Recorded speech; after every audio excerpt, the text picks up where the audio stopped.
একটা math problem solve করতে হবে। তো এখানে দেখো বোর্ডে আমি একটা সার্কিট এঁকে রাখছি, আসলে একটা সার্কিট না, চারটা, 1 2 3 4। তো চারটা সার্কিটে দেখো প্রত্যেকটাতে 5টা করে রোধ ব্যবহার করা হয়েছে, সব জায়গায় 5টা রোধ আছে এবং ঘুরে ফিরে 5টা রোধের মান কিন্তু প্রায় সমান। দেখো এই যে 4, এটার এই যে 4, এখানে 4 ওহম, এই যে একটা আছে 4 ওহম, আবার দেখো প্রত্যেকটার এই যে 3 ওহম 3 ওহম 3 ওহম, এটারও আছে 3 ওহম। তো যাই হোক সবগুলা একই রোধই দেওয়া আছে। এবার বলতেছে যে এ বি এর মধ্যে তুল্য রোধ নির্ণয় করো। এই বিন্দু এ বিন্দু, এই বিন্দু বি বিন্দু, এ বিন্দু বি বিন্দু, এ বিন্দু বি বিন্দু, এটা এ বিন্দু বি বিন্দু, এই এ আর বি এর মধ্যে যে 5টা রোধ আছে, এই যে 5টা রোধের কম্বিনেশনের তুল্য কত সেটা বের করতে হবে। আর 2 নম্বরে একটা প্রশ্ন বলতেছে ভি এ বি যদি 20 ভোল্ট হয়, অর্থাৎ এ আর বি বিন্দুর মাঝখানে একটা ব্যাটারি যুক্ত করব, সেই ব্যাটারির ভোল্টেজ হচ্ছে 20 ভোল্ট, বলে প্রত্যেকটা রোধের মধ্যে দিয়ে প্রবাহ মাত্রা নির্ণয় করতে হবে। তো যেহেতু 4টা সার্কিট আছে, তো আমি বোর্ড থেকে আপাতত 3টা সার্কিট মুছে দিচ্ছি। আমি এই সার্কিটটাকে জাস্ট রাখতেছি এবং আমরা এই সার্কিটটা সলভ করব এখন। ওকে, তাহলে এখন আমাদের ফোকাস পুরাটাই এই সার্কিটটার উপরে দিই। তো দেখো এই সার্কিটে 4 ওহম 8 ওহম, মাঝখানে একটা 3 ওহম, আর এই পাশে আছে 5 ওহম, আর এই পাশে আছে 10 ওহম। তো এই ধরনের সার্কিটের তুল্য কিন্তু আগে আমরা করছি, আমরা ওয়াই ডেল্টার সাহায্যে এই ধরনের সার্কিটের তুল্য করছি। এখন যখনই তুমি এই ধরনের সার্কিট পাবা, এই ধরনের সার্কিটে তুমি ওয়াই ডেল্টা খাটানোর আগে একটা জিনিস একটু দেখে নিবা, যেটা হুইটস্টোন ব্রিজ নীতি ফলো করে কিনা। তোমাদের ইন্টারের জন্য দেখা যাবে কি, যদি এই ধরনের সার্কিটের ম্যাথ দেয় তাহলে এগুলো ওয়াই ডেল্টা দিতে যাবে না, ম্যাক্সিমাম টাইমে এগুলো থাকবে হচ্ছে হুইটস্টোন ব্রিজ নীতির উপর ভিত্তি করে। তো দেখো যখনই আমরা এরকম সার্কিট পাবো, আমরা একটু যাচাই করে দেখবো। আমাদের এটা ছিল হচ্ছে পি, এটা ছিল হচ্ছে আমাদের কিউ, এটা ছিল আর এবং এটা ছিল এস, আর এই যে মাঝখানে এটা ছিল হচ্ছে গ্যালভানোমিটারের মধ্য দিয়ে রোধ, অর্থাৎ মিড রেজিস্ট্যান্স। তো আমাদের হুইটস্টোন ব্রিজ নীতি ছিল P divided by Q equal to হচ্ছে R ডিভাইডেড বাই S। আমরা একটু যাচাই করে দেখবো যে এই জিনিসটা হয় কিনা। P ডিভাইডেড বাই Q মানে হচ্ছে 4 বাই 8, কত হচ্ছে half. R divided by S মানে হচ্ছে 5 বাই 10, তার মান কত হচ্ছে হাফ। তাহলে দেখো যে P by Q equal to হচ্ছে R বাই S, এই দুটো কিন্তু সমান হয়ে গেছে। তাহলে আমরা বলতে পারি যে এই সার্কিটটা হুইটস্টোন ব্রিজ নীতি ফলো করতেছে। আর হুইটস্টোন ব্রিজ নীতিতে যখন P by Q equal to R by S সমান হবে, তখন এই মাঝখানে রোধের মধ্য দিয়ে কোনো কারেন্ট যাবে না, আর যদি কারেন্ট না যায় তাহলে ওই রোধটা বাদ, সার্কিট থেকে ওই রোধটাকে খুলে ফেলে দিবা। তাহলে সার্কিট দেখো এখন খুব সহজ সার্কিট হয়ে গেছে। এইবার কিন্তু আমরা খুব সহজে নির্ণয় করতে পারবো এই যে 4 আর 8 এরা দুজন আছে পরস্পরের সাথে শ্রেণীতে, তাহলে 4 আর 8 এর যে তুল্য সেটা হবে 4 যোগ 8, আমি একবার লিখতেছি 12 ওহম। আর দেখো এই যে 5 আর 10 এরা আছে আবার পরস্পরের সাথে শ্রেণীতে, তাহলে 5 আর 10 তার আমি তুল্য যোগ করে বসা দিচ্ছি 15 ওহম। এইবার দেখো এই বিন্দু এ বিন্দু আর এই বিন্দু বি বিন্দু, তাহলে এ আর বি বিন্দুর মধ্যে 15 আর 12 এই দুইটা রেজিস্ট্যান্স আছে সমান্তরালে। তাহলে যদি এই দুইটা রেজিস্ট্যান্স সমান্তরালে থাকে, তাহলে তুল্য রোধ আর ইকুইভ্যালেন্টের মান হবে 12 ইনভার্স প্লাস 15 ইনভার্স, তার টোটালটার ইনভার্স 6.67 ওহম। এটাই হচ্ছে আমাদের তুল্য রোধের মান, অর্থাৎ এক নম্বরে आंसर হয়ে গেছে। এ বি এর মধ্যে তুল্য রোধ কত? তুল্য রোধ হচ্ছে 6.67 ওহম। এবার আমাদের বলতেছে VAB 20 ভোল্ট হলে প্রতিটা রোধের মধ্য দিয়ে প্রবাহ মাত্রা নির্ণয় করো। একটা ব্যাটারি লাগাবো, সেই ব্যাটারিটা বসাবো A এবং B এর মধ্যে, এই যে A এবং B এর মধ্যে ব্যাটারি বসাই দিলাম। এর মান কত? 20 ভোল্ট। তাহলে এবার এখান থেকে টোটাল কারেন্ট এই ব্যাটারি থেকে আসলো I, সেই I এসে দেখো এখানে সামনে দুইটা রাস্তা পাচ্ছে, এই রাস্তায় ভাগ হয়ে গেল কারেন্ট আয়ন, আর এই রাস্তায় ভাগ হয়ে গেল কারেন্ট I2। এই আয়ন গিয়ে দেখো 4 ওহমের মধ্য দিয়ে যাবে এবং 8 ওহমের মধ্য দিয়ে ওই একই কারেন্ট যাবে, কারণ এরা দুইটা পরস্পরের সাথে শ্রেণীতে আছে। আর এই I2 5 ওহমের মধ্য দিয়ে গিয়ে এটা কিন্তু 10 ওহমের মধ্য দিয়েও যাবে, কারণ এরাও দুইটা পরস্পরের সাথে শ্রেণীতে আছে। তাহলে দেখো 4 এবং 8 এর মধ্য দিয়ে আয়ন কারেন্ট এবং 5 এবং 10 এর মধ্য দিয়ে I2 কারেন্ট। আচ্ছা 4 আর 8 এর তুল্য কত ছিল? 12, তাহলে 12 এর মধ্য দিয়েও যাবে কত? Ion current. আর এই যে এই 5 এবং 10 এর তুল্য কত ছিল? 15, তাহলে তার মধ্য দিয়ে যাবে কত কারেন্ট? I2 current. যদি আমি এই সার্কিটে ব্যাটারি রাখি, তাহলে সার্কিটে ব্যাটারিটা দেখতে এখানে থাকবে, এটা হচ্ছে 20 ভোল্ট। তাহলে এখন এই দুইটার তুল্য তো আমরা পাইছি 6.67, তার মানে এই দুইটার পরিবর্তে এখানে একটা রোধ আছে, সেই রোধের মান হচ্ছে 6.67 ওহম। তার অ্যাক্রসে যে ব্যাটারিটা, সেই ব্যাটারিটার মান হচ্ছে 20 ভোল্ট। আর টোটাল যে কারেন্ট, এই কারেন্টের মানটা দেখো এবার আমরা বের করতে পারবো। Current I equal to V divided by R, তাহলে V হচ্ছে 20 ডিভাইডেড বাই 6.67, তাহলে হিসাব করে দেখবা এই মানটা আসবে 3 অ্যাম্পিয়ার। এই টোটাল কারেন্ট I এখন ভাগ হয়ে যাচ্ছে এই দুইটা রোধের মধ্যে দিয়ে, আয়ন এবং I2 তে। তাহলে কারেন্ট যখন ভাগ হয়ে যায় তখন আমরা সূত্র খাটাই কি? Current divider rule. তাহলে কারেন্ট ডিভাইডার রুল খাটাই আমরা মানটা বের করতে পারি। কারেন্ট ডিভাইডার রুলের সূত্রটা ছিল হচ্ছে যার কারেন্ট বের করব তার রোধটা থাকবে নিচে, উপরে থাকবে তুল্য রোধটা, এবং I টোটাল বসবে গুণ হয়ে। তাহলে আয়ন হচ্ছে নিচে কার মান বসাবো? Rx, অর্থাৎ যার কারেন্ট বের করতেছি কত, সেটা 12 গুণ উপর হচ্ছে আরপি। দেখো তো 12 আর 15 তুল্য কত 6.67 গুণ টোটাল আই, টোটাল কারেন্ট কত 3 অ্যাম্পিয়ার, তাহলে 3 বসানো। তাহলে অতএব এখান থেকে আয়নের মান আসবে 1.66 অ্যাম্পিয়ার।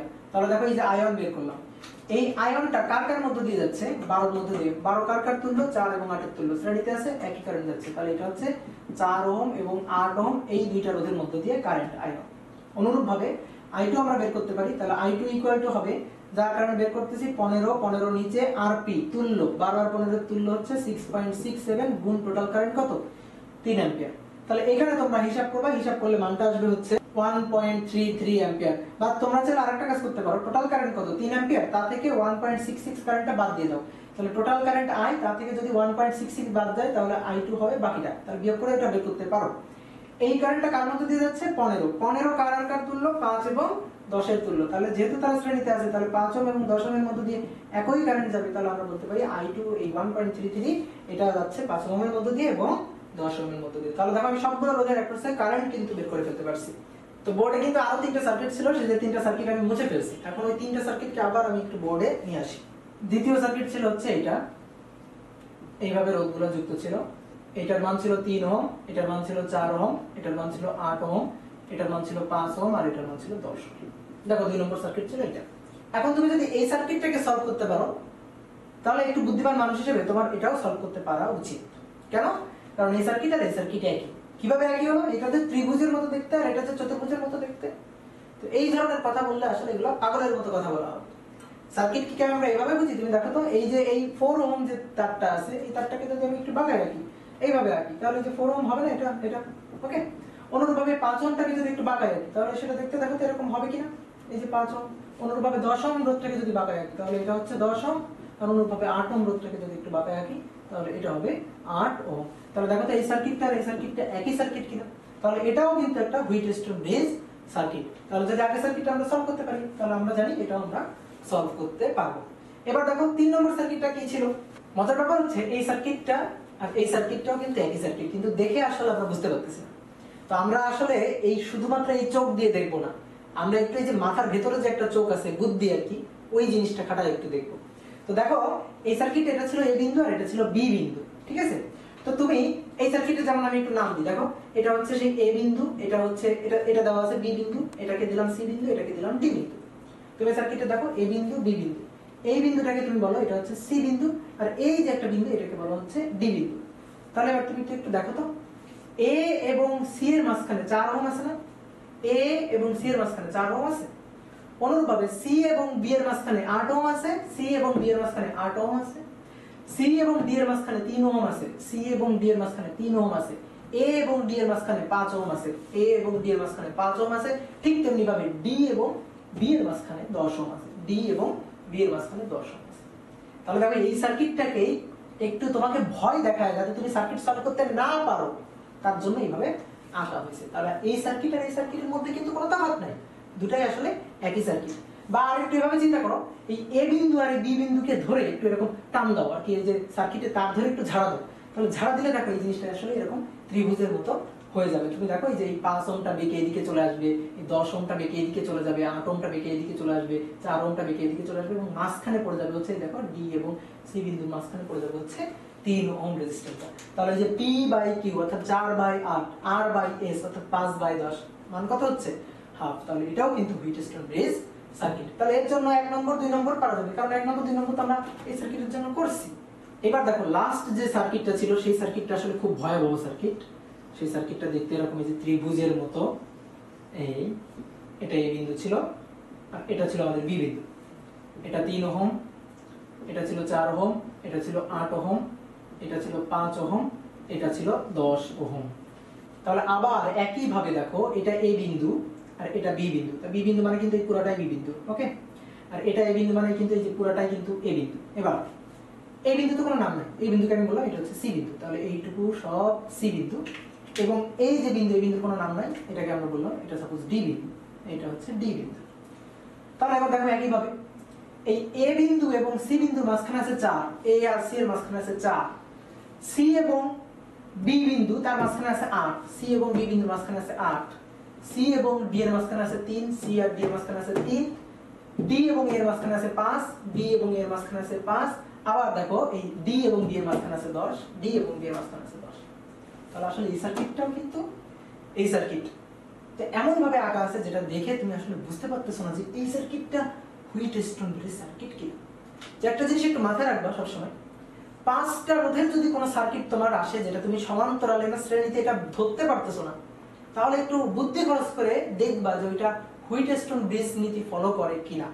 মোস্টলি দেখা যায় যে 95 থেকে 90% কেসে সেই সকল সার্কিট অর্থাৎ 5টা রোধের কম্বিনেশনের সেই সকল সার্কিট হুইটস্টোন ব্রিজ নীতি ফলো করে। তো পরীক্ষার হলে যদি সার্কিটকে এইভাবে অজানা ভাবে আঁকা থাকে তাহলে একটু মাথা খাটাবা, খাটায় তুমি দেখবা যে এটা হুইটস্টোন ব্রিজ হয় কিনা। তাহলে আমরা দেখলাম যে এটাও আসলে হুইটস্টোন ব্রিজ, তাহলে তার জন্য আমরা কিন্তু 1 নম্বর এবং 2 নম্বর পাবো, কারণ আমরা এটার জন্য 1 নম্বর 2 নম্বর পাচ্ছি।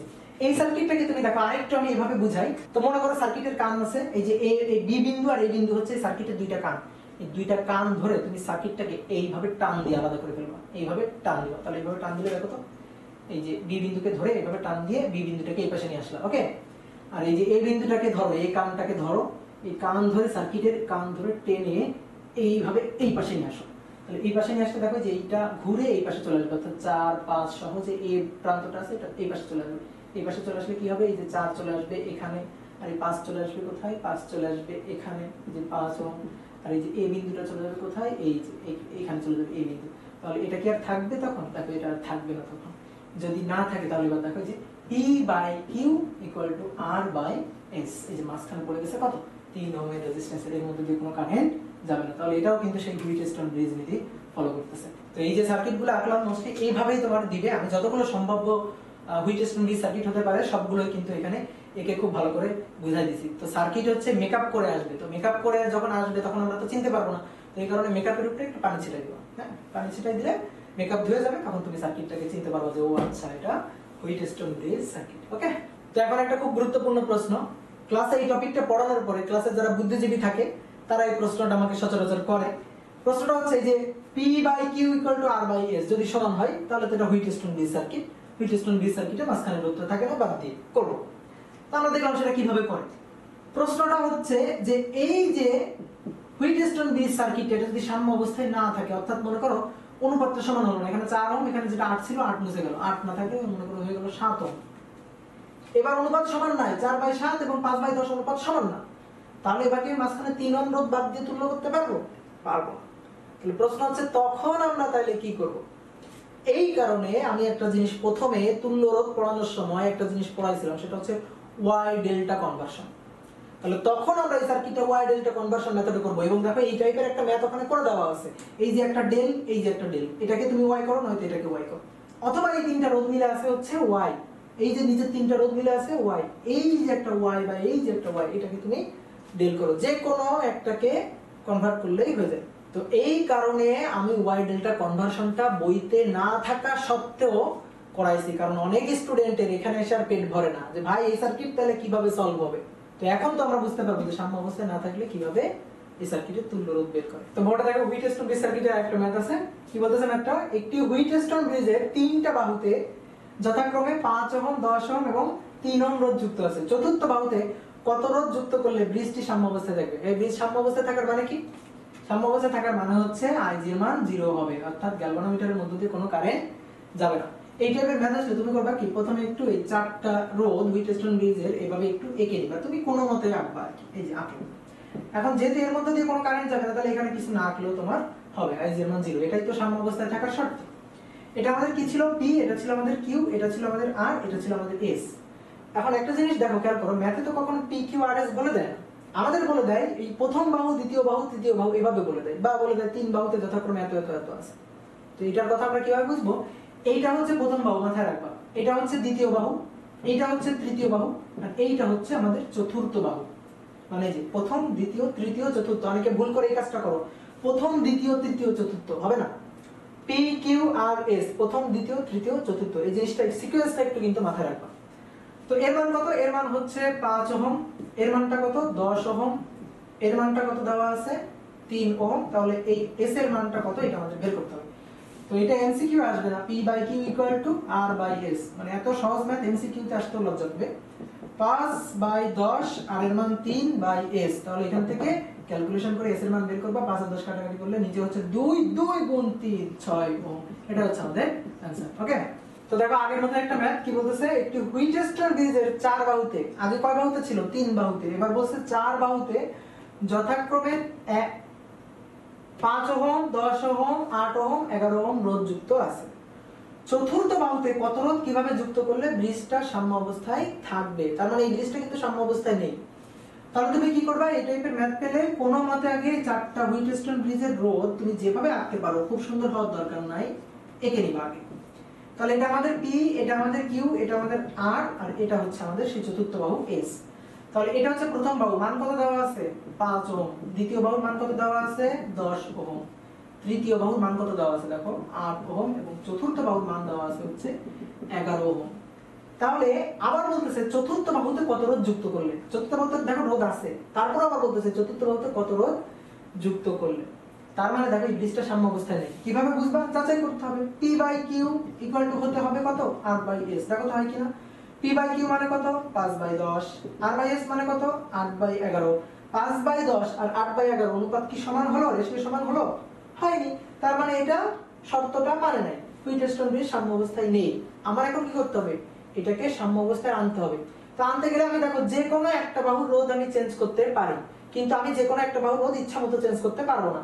আমার কোশ্চেনে বলে দেওয়া আছে যে চতুর্থ বাহুতে কত রোধ, তাহলে আমাকে বলে দিয়েছে যে কোন বাহুর রোধটাকে সরাইতে হবে বা কোন বাহুতে কারেকশন করতে হবে, তাহলে আমি সেই বাহুতেই কিন্তু কারেকশন করব, তাহলে আমাদের চতুর্থ বাহু।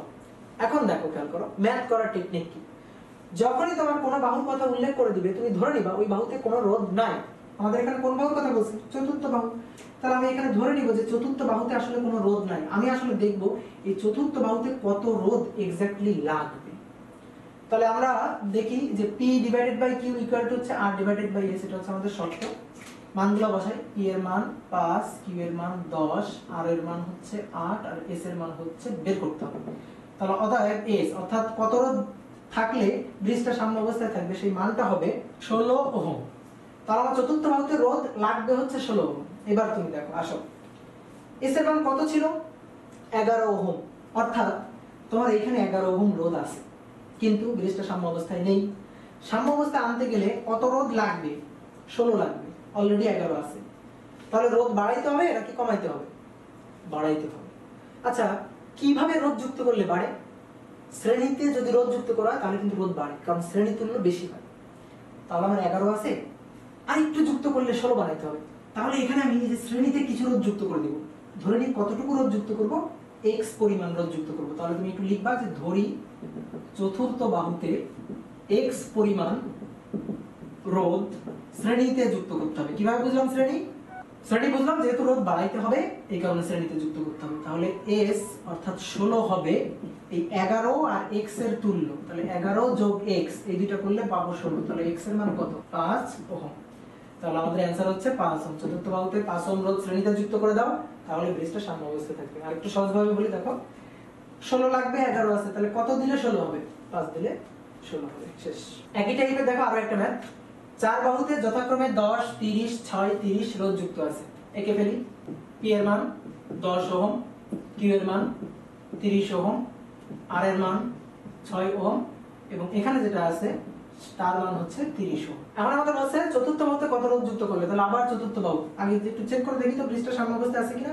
তাহলে P by Q equal to হতে হবে R ডিভাইডেড বাই S। তাহলে যা আছে P এর মান আছে 10, Q এর মান 30, R এর মান 6, S এর মান 30।